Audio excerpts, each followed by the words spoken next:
আয়ুষ্মান ভারতে ইতিমধ্যে এনরোলমেন্টের কাজ শুরু হয়েছে। আমাদের বিশ্বাস যে জুলাই মাস থেকে আয়ুষ্মান ভারতের কার্ড আমরা দিতে পারবো এবং তার বেনিফিট গোটা ভারতবর্ষে আয়ুষ্মান ভারত কার্ড হোল্ডাররা পাবেন। আমরা আশা করছি যে স্বাস্থ্যসাথীর কার্ডের সঙ্গে যুক্ত এমন 6 কোটিরও বেশি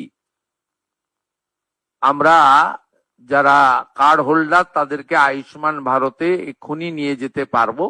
পরে পরে এই সংখ্যা আরো বৃদ্ধি পাবে এবং যারা নতুন করে আয়ুষ্মান ভারতে যুক্ত হতে চান, স্বাস্থ্যসাথীতে যুক্ত হননি, তাদের ক্ষেত্রেও অপরচুনিটি থাকছে। আমরা জুন মাসের প্রথম সপ্তাহের মধ্যে আয়ুষ্মান আরোগ্য মন্দিরের এগ্রিমেন্ট দিল্লিতে করার সিদ্ধান্ত নিয়েছি। সেখানে পশ্চিমবঙ্গ সরকার এবং ভারত সরকার মন্ত্রী স্তরে, আধিকারিক স্তরে উপস্থিতিতে একটি ইভেন্টের মাধ্যমে বা একটি ছোট্ট অনুষ্ঠানের মাধ্যমে আমরা এটা করব। কারণ আয়ুষ্মান আরোগ্য মন্দিরের বেনিফিট শুধু পশ্চিমবঙ্গে থাকা স্থায়ী বাসিন্দারা নন, প্রায় 1 কোটির কাছাকাছি পশ্চিমবঙ্গের স্থায়ী বাসিন্দা কর্মসূত্রে পেটের টানে বাইরের রাজ্যে আছেন বা এডুকেশন নেওয়ার জন্য বাইরের রাজ্যে আছেন, তারাও এই সুযোগ পাবেন গোটা দেশব্যাপী। সেই এগ্রিমেন্ট আমরা জুন মাসের প্রথম সপ্তাহে দিল্লিতে করার সিদ্ধান্ত নিয়েছি। আমাদের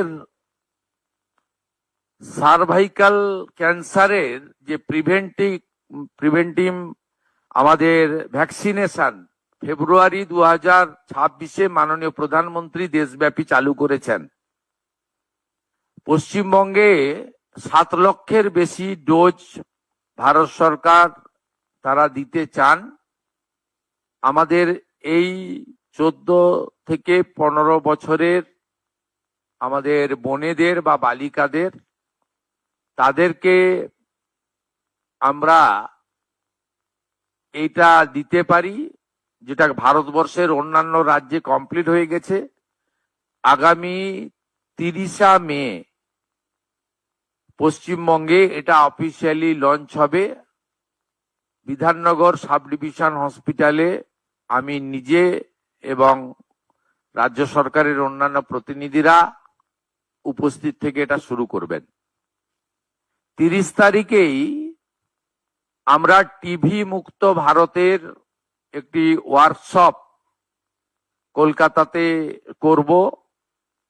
সেখানে পশ্চিমবঙ্গ থেকে নবনির্বাচিত সমস্ত বিধায়ক এবং পশ্চিমবঙ্গ থেকে লোকসভা, রাজ্যসভায় যারা সাংসদ আছেন তাদেরকে নিয়ে হবে। এটা ভারতবর্ষের সব রাজ্যেই প্রায় কমপ্লিট হয়েছে। জাতীয় স্তরে এমপিদের নিয়ে কেন্দ্রীয় স্বাস্থ্যমন্ত্রী করেছেন। এই একটা উদ্যোগ আমরা এখানে নিয়েছি। আমাদের কতগুলো সেক্টরে যদি আপনারা দেখেন, তার মধ্যে প্রধানমন্ত্রী জন ঔষধি কেন্দ্র এখন 117টা চলছে। আমরা 467, একটাও চলে না এখন, চলে। হ্যাঁ, আমরা প্রধানমন্ত্রী জনঔষধি কেন্দ্র মোট 468টা করার প্রস্তাব, 469টা করার প্রস্তাব ভারত সরকারকে দিয়েছি, যাতে block health centre, BPHC, sub division hospital এবং ডিস্ট্রিক্ট হসপিটাল কভার করবে। একজনের পরিবারে যদি মাসে ডায়াবেটিস থেকে হাইপারটেনশন থেকে শুরু করে ধরুন 2000 টাকার ওষুধ লাগে, এই 469টি সরকার নিয়ন্ত্রিত প্রধানমন্ত্রী জনঔষধি যোজনার সেন্টার চালু হলে এটা ধরে নিতে পারেন অ্যাপ্রক্স 200 টাকায় পৌঁছে যাবে। অন্তত 10 গুণ বেনিফিট পাবেন। এর সাথে অমৃত প্রকল্পে 50 থেকে 80% ছাড়ে ওষুধ, দুরারোগ্য ব্যাধির ওষুধ বিতরণ কেন্দ্র আমরা 70%, 80% পর্যন্ত ফ্রি থাকবে। আমাদের বিগত সরকারের প্রপারলি মনিটরিং না করার ফলে নবজাতক যাদের বয়স 5 বছর, সেই 5 বছরের নিচে এখানে মৃত্যু হার অনেক বেশি।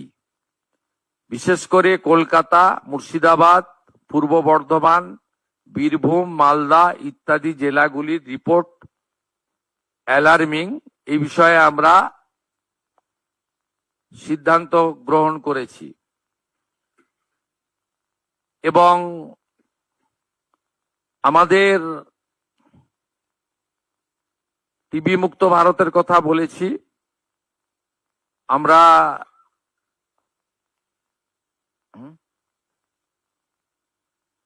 ঠিক আছে, আমাদের ন্যাশনাল লেপ্রোসি ইরাডিকেশন প্রোগ্রামে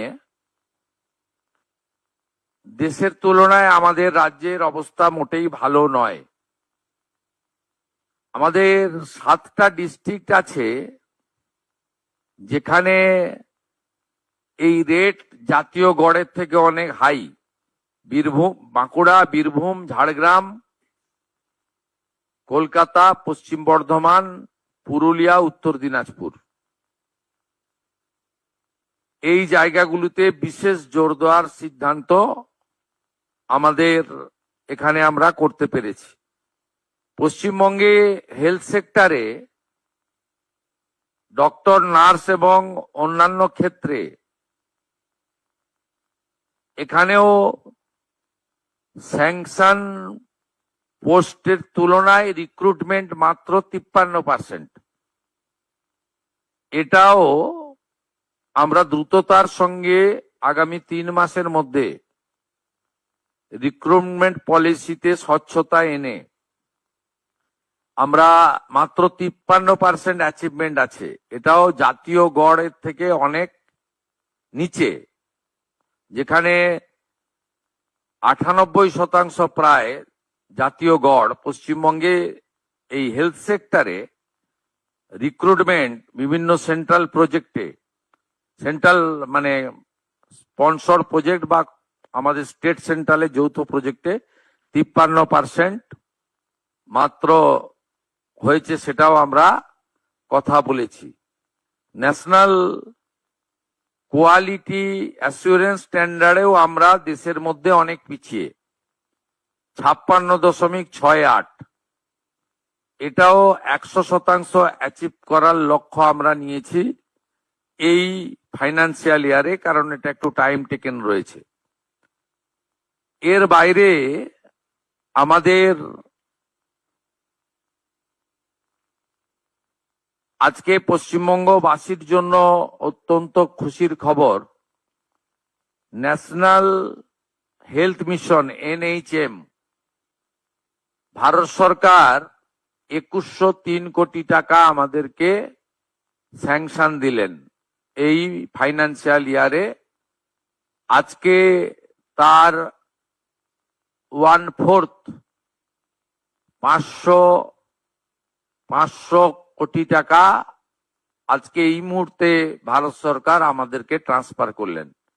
আমরা এই মুহূর্তে 2103 কোটি টাকার মধ্যে আমরা 500 কোটি টাকা পেলাম।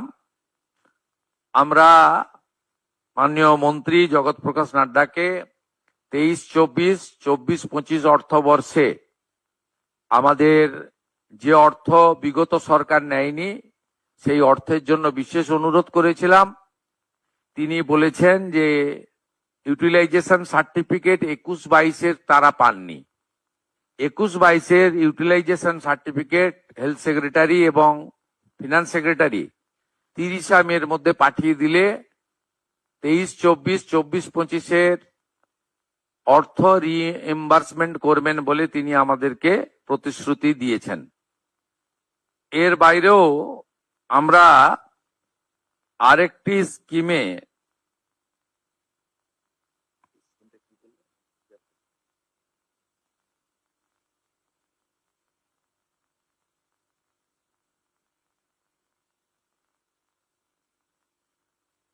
হ্যাঁ, ওই আয়ুষ্মান ভারতে যে সেন্ট্রাল শেয়ার এই বর্ষে 976 কোটি টাকা বরাদ্দ দিয়েছেন আয়ুষ্মান ভারতে। অর্থাৎ আমরা আজকে 3000 কোটি টাকার স্যাংশন পেয়েছি, 500 কোটি টাকা আমরা আমাদের ফান্ড পেলাম, বাকিটা অর্থবর্ষে পরপর পেয়ে যাব। তাতে দুটো সেক্টর আছে, এক হচ্ছে আমাদের NHM এ 2103 কোটি টাকা, আয়ুষ্মান ভারতে 976 কোটি টাকা। এর সাথে সাথে 15th ফিনান্সেও আমরা এই অর্থবর্ষে অর্থ পাবো, তার পরিকল্পনা এবং ব্যবস্থা চূড়ান্ত হবে। আমরা পশ্চিমবাংলার মানুষকে আশ্বস্ত করতে চাই, কেন্দ্র রাজ্য যৌথ উদ্যোগে আপনাদের স্বাস্থ্য পরিষেবার ক্ষেত্রে এক যুগান্তকারী অধ্যায় বর্তমান সরকারের সময়ে শুরু করতে আমরা চলেছি এবং এর সুফল আপনারা কিছুদিনের মধ্যেই পেতে শুরু করবেন। আমি মাননীয় মন্ত্রীকে আজকে অনুরোধ করেছি, আমরা লিখিত প্রপোজাল পাঠাবো। মাননীয় প্রধানমন্ত্রীর স্বপ্নের যে প্রকল্প, প্রত্যেক জেলায় একটি করে মেডিকেল কলেজ, পশ্চিমবঙ্গের 3টি প্রশাসনিক জেলায় মেডিকেল কলেজ তৈরি হয়নি, আলিপুরদুয়ারে, কালিম্পংয়ে এবং দক্ষিণ দিনাজপুরে, আসানসোল, পশ্চিম বর্ধমানে। এই 4টি জেলায় হয়নি। এই 4টি জেলার জন্য প্রয়োজনীয় জমি সহ প্রস্তাব আকারে ভারত সরকারকে আমরা পাঠাবো। আর উত্তরবঙ্গের এইমসের জন্য আমরা প্রস্তাব ওখানকার MLA MPদের সঙ্গে কথা বলে দ্রুততার সঙ্গে ভারত সরকারের কাছে পাঠাবো, এটা আমি উল্লেখ করেছি। মাননীয় কেন্দ্রীয় মন্ত্রী এক কথায় তিনি বলেছেন, পশ্চিমবঙ্গে নবনির্মাণের ক্ষেত্রে বিশেষ করে হেলথ সেক্টরে অর্থ কোনো সমস্যা হবে না এবং তিনি অতি দ্রুত 3টে টিম পাঠাচ্ছেন। ভারত সরকার এবং বিভিন্ন WHO সহ যে হেলথ সেক্টরে বিশেষ বিশেষ কার্যক্রমগুলো চলছে সেই ব্যাপারে আমাদের একেবারে BMOH স্তরে ব্রিফ করার জন্য এবং CMOH বা রাজ্য স্তরে বা বিভিন্ন আমাদের স্পেশাল যে হসপিটালগুলি রয়েছে সেই হসপিটালের স্পেশালিস্ট ডক্টর বাবুদের নিয়ে একটি শর্ট ডিউরেশনে ইন হাউস ট্রেনিং দেওয়ার জন্য তারা 3টে টিম পাঠাবেন। এই ব্যবস্থা আমরা আজকের এই আমাদের ভার্চুয়াল মিটিং এর মধ্যে এটা আমাদের আজকে অ্যাচিভমেন্ট। এইটুকু আপনাদের জানানোর জন্যই আমরা মিলিত হয়েছিলাম।